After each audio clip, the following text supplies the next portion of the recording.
touch on the topic of what is used to calculate child support in the state of Maryland and the District of Columbia. Specifically, I want to highlight first and foremost that your net income that you take home, your take-home pay, is not used in child support. What's used in child support is your gross income for both parties, for obvious reasons, because the courts are of the opinion that, number one, your gross income is what you take home after you pay taxes, but a lot of times people do get tax refunds or tax incentives. So they do use your gross income in the calculation. So I just wanted to clear that up. Second is that the courts consider the work-related child care expenses. So what are work-related child care expenses?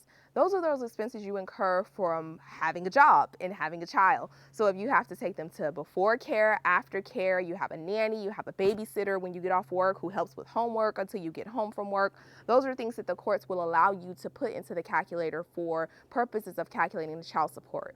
Lastly, the courts do consider your health insurance premiums, not the whole family. So they consider specifically what you pay to cover that child. So if you have a family package or if it's just you and the child, you want to get a printout from HR that goes over what deductions you spend specifically on yourself. So it'll be self minus the family plan so that the court can put the calculation in correctly.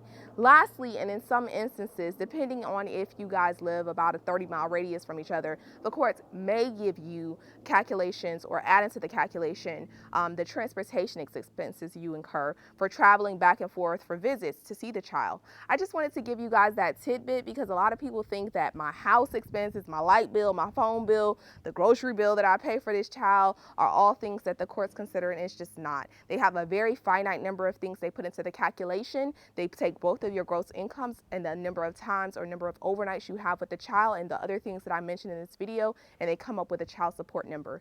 If you're in need of legal services in the state of Maryland or in the District of Columbia, please contact my office 240-493-9116 and www.amurphylegal.com. Thank you.